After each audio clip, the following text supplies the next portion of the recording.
All right, it is Figgie and the Moose on this Wednesday right here on Pix 11 Plus. Good Wednesday, one and all. What's going on, Figgie? How you doing, bud? I am doing well. Morning show done, and a lot of sports to talk about. Yeah, a lot of sports to talk about. A lot of things to get into. Is both locals are scuffling along. The Mets blow a 4-1 lead last night down in Atlanta. They lose 5-4 in extra innings, and the Yankees have gone 3 games without scoring a run. I mean, it's just amazing. The Angels coming to town. You think you're going to get healthy after a lost weekend up in Boston. That's not necessarily the case, and the Yankees in search of some answers here as things continue to tighten up in the American League East, the National League East as well. Yeah, definitely not what you were expecting out of the Yankees. You expected a bounce-back game, but again, you're only as good as the next day's starting pitcher, and the Angels' starting pitchers have been fantastic. So you really can't fault them on that. But execution, getting things done, the little things are starting to add up, right? And we talked about how Soto and Judge, made up for a lot of the warts in the Yankees. But remember that streak of games, the 30 games that they played where they were 8-22. That is something that cannot show its ugly head here again as the other teams in the division are starting to heat up, and that's got to get nipped in the bud. It's almost like, the streaks we see in the NBA. There's got to be a timeout here, right? It's got to be a reset. Something has to give, and I don't know exactly what Aaron Boone can do except stop being an apologist for everything and the way that it's happening and find a way to get this Yankee lineup to do something worthwhile. Aaron Judge has, disappeared over the last 5 games. We're looking at 3 strikeouts last night. So it's not like they're just walking him and pitching around him. They pitch to him, and he's not able to take advantage of that. So he's a little bit lost right now. I don't have the answers for it. All I know is something has to give here for the Yankees, especially. And the Mets, we'll get into that, but I'll let you get back on the Yankees first. I think it's, I think the way that this team was built was supposed to be around the pitching staff, not necessarily around a lineup that was going to go out there and carry him. Conversely, they'll build run differently. What's that? But a run? No. I'm just looking at big picture. I'm not looking at just one run in a game. I'm talking about the fact of you're starting to see the warts in the team. Like when you've put this team and this group together during the course of the offseason, and you've got a rotation of, Fried, Cole, Heel, Rodon, you expect to have dominant starting pitching. Warren was good last night. The whole thing is like you're starting to see the limitations to what this team is offensively to a certain extent. I don't think they're a particularly smart team. We talked about that last night on Sports Nation Nightly. I think you see some mental and physical errors in the field, especially in game time situation, all that kind of stuff, especially on the base pass, which was an issue a year ago. I don't think there's a magic bean, that Aaron Boone's all of a sudden going to wake up and this team is necessarily going to find it. I still think they're a playoff team. It's just a matter of the level of playoff team that they are. Like, you can be a playoff team, and I don't necessarily look at this team as being capable of winning a championship. I don't. I don't think this is a team, that I think if everything goes right can win a title. I don't think they're good enough. I mean, I don't.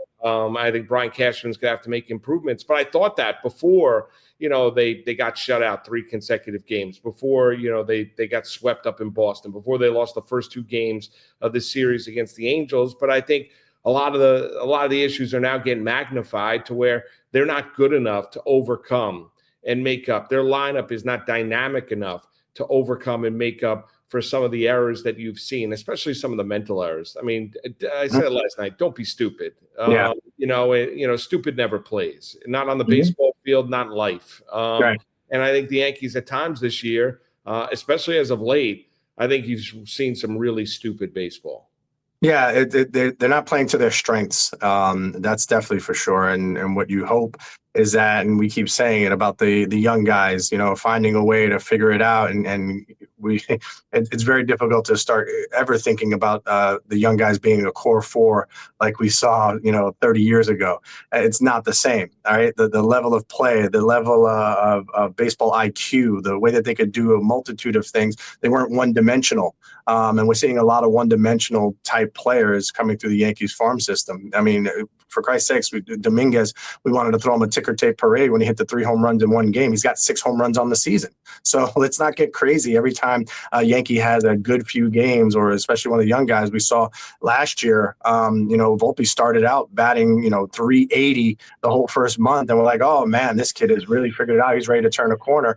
And we've seen nothing but regression since then. Austin Wells, a lot has been put on his plate to be the everyday guy. They went ahead and traded their starting catcher, who was an all-star before, and they put everything in the hands of Austin Wells, and a backup catcher who wasn't even playing professional baseball. He was playing independent ball last year.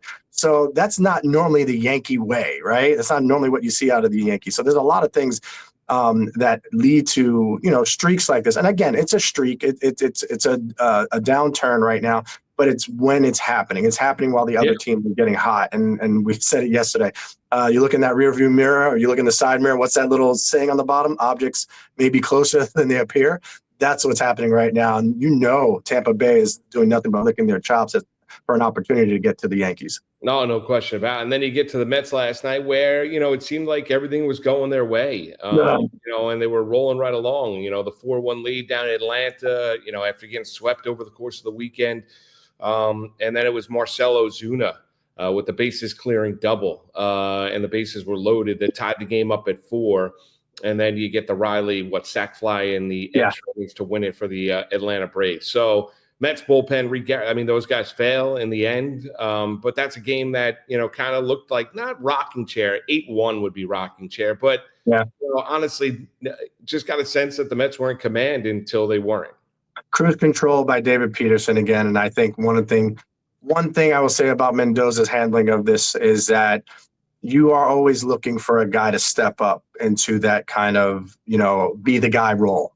And David Peterson, after throwing his first complete game shot out of his career, 100 and plus pitches, bouncing back from that, you normally want to be a little bit more careful with your starting pitcher and how deep you're going to let him go. They were coming off an off day. They had a fresh bullpen, and you had a 4-1 lead going into the 8th, knowing that it was the 7, 8, and 9 coming up. If you get past the 7, 8, and 9, or I'm sorry, the 8, 9, and 1. If you get past the 8, 9, and 1, then you have an opportunity to turn over the lineup and still have a 3-run lead. He was hoping that David Peterson could do that. Within 2 batters, he walks the first guy, loses the plate, throws the first pitch to the backstop. Right then and there, he probably should have been pulled. But he tried to give him an opportunity. Next pitch, Acuna hits the ball the other way. You got first and second, nobody out, and now the wheels are spinning.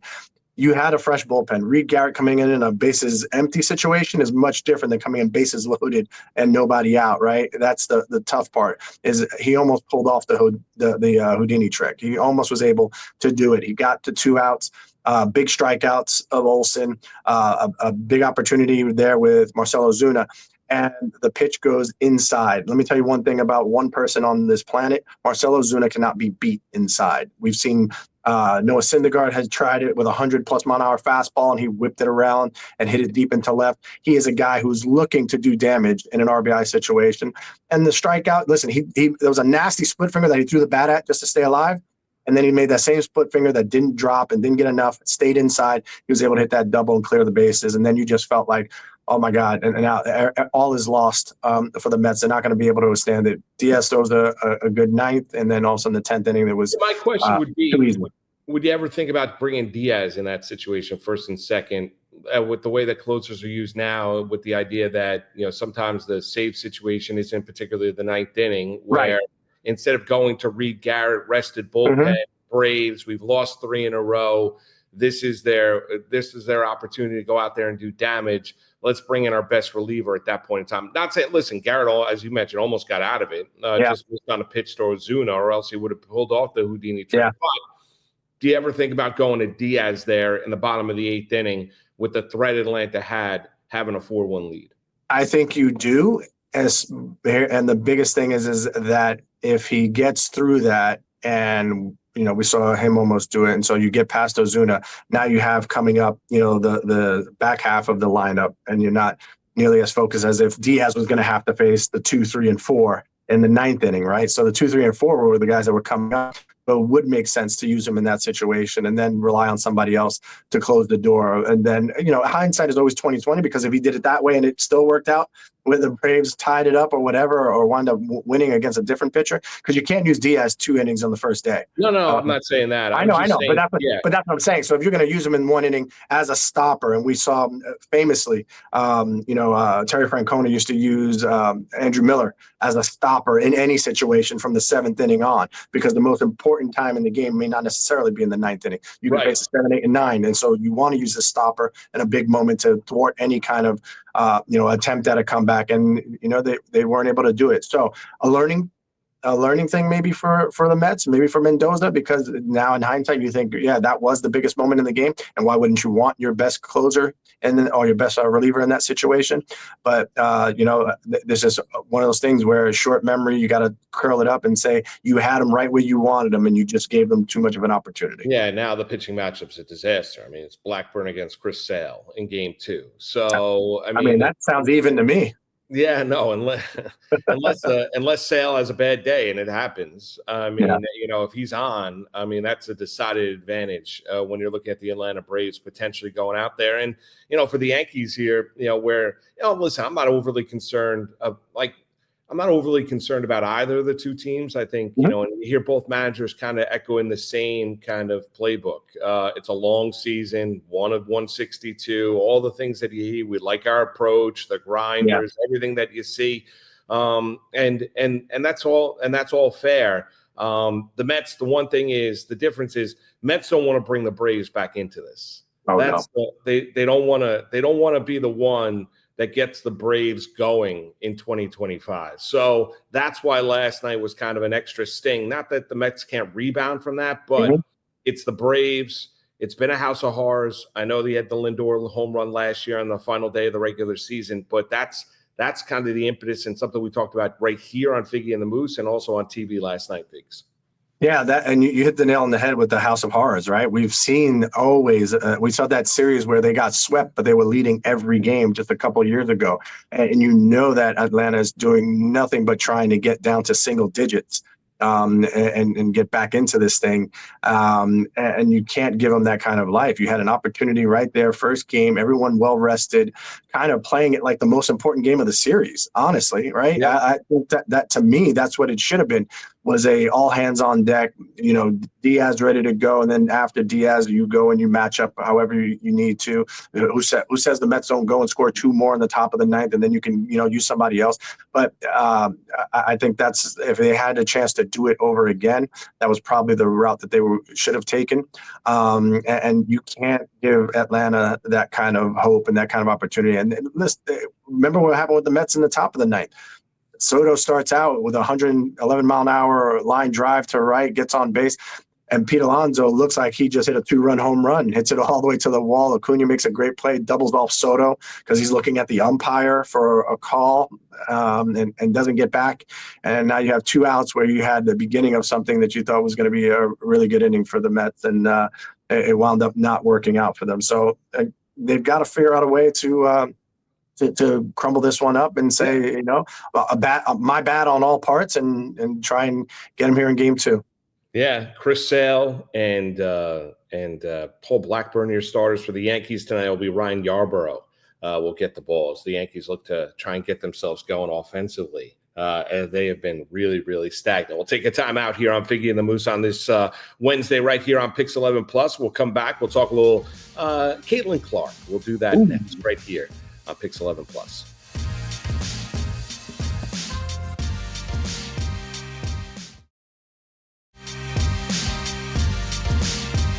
Welcome back. It's Figgie and the Moose right here on Pix 11 Plus on this Wednesday. Good Wednesday, one and all. Thanks for being locked in, and make sure to check us out Monday through Friday, 7 p.m. Sports Nation Nightly on Pix 11 on the old TV screen. Figgie, Caitlin Clark, WNBA, last night, Indiana Fever. They're going to be competing for the Commissioner's Cup in the regular season. Who's the team in the NBA? Let me ask you, because it really doesn't matter. That's the point of it. But who won the Commissioner's Cup last year in the NBA regular season? The Lakers won the first one. Yep. And last year was it Oklahoma? No, Milwaukee. Milwaukee was, right. They played Houston, right? They beat Oklahoma City. Oh, because right. Houston. Yeah, you had one of the combatants, but the point being is nobody cares. I mean, like it doesn't really matter, right? I heard Doc Rivers on an interview, and he was like, "Where is it?" He's like, "Oh, it's in Milwaukee." Doc lives in Florida during the course of the offseason, right? So he doesn't have it hanging anywhere, right? It's not hanging around, right? It's not like in his championship trophy case. Anyway, Indiana Fever will be competing for the Commissioner's Cup. Not knocking anything. I mean, it is what it is. I get they're trying to draw interested. The point coming out of last night's game between Indiana and the Connecticut Sun is the way that Caitlin Clark's being treated in the WNBA by fellow players. I guess, jealousy, to an extent. I get the rivalry between Caitlin Clark and Angel Reese dating back to the college days, and that's all well and good. And, Angel Reese has leaned into it, and congratulations to her the other night having, a triple-double for the Chicago Sky. That's great. Yeah. I just don't understand if you're the WNBA commissioner, when you look at Caitlin Clark has got a shoe line coming out with Nike, I think next month, if memory serves me correct, right? Yeah. She is, the face of State Farm. She's unbelievable. She sells out buildings. The ratings when she returned over the weekend were astronomical as compared to a game with her or without her in the WNBA. People are interested in it. How exactly are you letting somebody that is an instrument of change for the WNBA and all things positive? How exactly is this the way that you're allowing her to be treated? Not that she has to be treated with kid gloves, but last night she got bum rushed. She got bum rushed from behind after getting poked in the eye, got bumped in the chest by one Connecticut Sun player, and then when her back is turned, she got knocked to the floor. I don't understand it. Like, explain it to me. I don't get why this is going down the way that it is. Yeah, you're not looking at someone who is getting treated differently and getting these ticky-tack calls because, she's so good and she crosses over and a girl puts a finger on her. No. You're talking about she got poked in the face. The ball is below her waist. So you can't say she was trying to guard her going for the ball. She literally hit her right in the eye. And so your first reaction is to turn around and, she pushed the girl, no problem. For the other two players to come over the way that they did, and the one girl didn't even get to land a blow because someone came from further down the court, bum rushed her from behind and pushed her to the ground.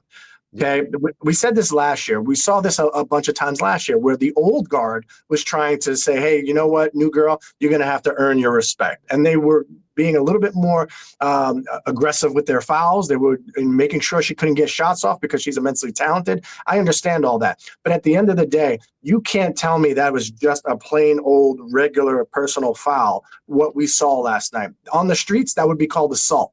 You would have an opportunity to, place charges on someone like that when they're coming running at you from behind and shoving you to the ground. There's no place in the game for it in any sport, whether it be WNBA, NBA, whatever you want to say. I'll go and say this. This isn't just the best player on the team. This isn't just the best player on the court. This is the best player in possibly the history of the WNBA. And it has changed everything for the WNBA, just her being there. You guys want to go fly on Southwest again and sit 3 to a row?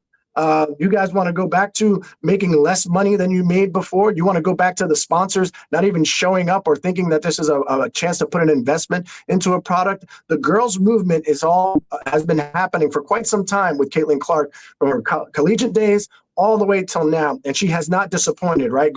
Doing what she did last year. She was ignored by the USA team to play in the Olympics and all those different things that she's just gone out there and grinded and done her thing. You cannot tell me, and I hope that there is a player on the Indiana Fever that is the goon, as you will, right? You saw Sophie Cunningham do it last night. Oh, without a doubt. She had to send a message. One of Caitlin Clark's best friends. So that's exactly what you need, somebody out there that's going to protect her in that way, because she can't go and do it. You don't want her getting ejected, right, for retaliation. She gets the technical foul. She gets thrown out of the game. That's what a team's trying to do, is get under her skin.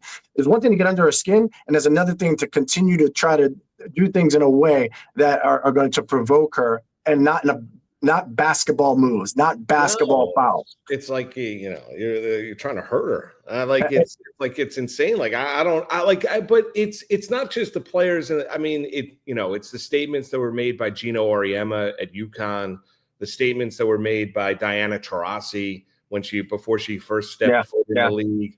Like, and I get, like, you know, I've been around a lot of older baseball players, and there's a sense of jealousy to the amount of money that players are making now as compared to what they made. And I get it. Like, I can understand that, where you say to yourself, I was just as good of a player and I made like 1/25th of what they made or whatever it might be. Like, I can get that, right? Bad timing and everything like that. I just don't look at, if you're looking for the league to continue to grow and people are paying attention to it, why try and tear down? Why not try and just to uplift? Like, do you see anybody going out there now and be like, listen, Cooper Flagg's going to stink. He's going to have a rude awakening coming out of Duke. I don't care if he's the best prospect in the last 20 years. Like, he'll learn. This is a different league. Like, you don't hear any of that. Like, you don't, and maybe guys don't care. I mean, I don't know. Maybe it's petty jealousy, but you don't get any of that. Like, I can't go back. I don't remember, Michael coming out of North Carolina. I don't know. Like, if not there at was all. any kind of jealousy or anything said by the old guard then. So like, I don't. We only heard about that during the Dream Team. And be like, yeah, you know what? It's great. It's great for our league. And we only heard about that during the Dream Team, right? When Michael got on the Dream Team with the old guard of Magic and Bird and all those guys, and Matt and Jordan went out there and had to play against each and every one of those guys, and commanded his respect, right? And they even said it. They said, you know what? There's the new face of the NBA. You knew what you were going to see. So I think the disrespect comes from people who, yes, A, are jealous. B, it's not even that they want to make a name for themselves. They're not on the same level as a Caitlin Clark. And that's just in basketball terms. I'm not talking about off the court where she has all the endorsements and sponsors. And when you go from, if you look back 2 years ago, the Indiana Fever, the most exciting thing about the intro for a game was the mascot jumping around. That was the most exciting thing about it. They have now moved to a bigger arena to house more people. And even when we talk about superstar players, remember we said this, right? They sell out when they're on the road. A superstar player will sell out when the other team is on the road. So when you look at it that way, and they came to Hartford, right? Remember, they had to move arenas because there wasn't enough. It was only an 8,000 person arena. They moved to something that had more of a 15 to 20,000 capacity because they could, because of her. Single-handedly, not because of the Indiana Fever, because of her. Well, outside of LeBron, is there an NBA star, NBA male player that's bigger than Caitlin Clark? No. Is Steph bigger than Caitlin Clark? You know what it is? I think Giannis is. Let's look at it. But we're talking about current day Steph, current day Giannis, current day No, LeBron, I'm right? just talking about like when the they first came in. Like when you think about the fact that there are people that aren't big basketball fans that know the name LeBron James, right? Because he's just iconic, right? He just is. Like Clark is there. She might be the second biggest basketball star in this country. If you say to me, like we said, this is year 2 of her being a professional athlete. Year 2 of all those guys, we weren't talking about them in the same breath of all the changes that were being made, selling out arenas that were made for the men's game or concerts so that you can maximize on those tickets. And that as the home team. You're the home team, and you're like, my God, we have the Fever coming to see us. We don't want to play here in this stadium. Let's book something bigger. And they do, and they sell it out in a heartbeat. We haven't seen anything like that. Even when LeBron first came out, there weren't people going, oh, my God, I got to see this LeBron James play, because you expected him to play for a long time. You know what I mean? Like, you're going to eventually get to see him. But I don't think in year 2, you were like, he was a rookie. Great. Let's see how he does. And then in year 2, you're saying, she's by far the best player on the court. You just know. It doesn't matter who's the team. Right. But there was that build, right? Clark had the build at Iowa. LeBron had the build in high school. His games were being broadcast in high school. But I agree. Listen, she's a phenomenon. I mean, that's it. And here's WNBA, protect her a little bit. I'm not talking about the fact that you have to call everything, but that's not a flagrant when somebody runs at you and pushes you. That's really what needs to happen. A brawl breakout? I mean, what needs to happen anyway? But good conversation on Caitlin Clark. Make sure to check us out tonight, 7 p.m. Sports Nation Nightly with Figgie and myself on Pix 11. Have yourself a wonderful Wednesday. This has been Figgie and the Moose right here on Pix 11 Plus.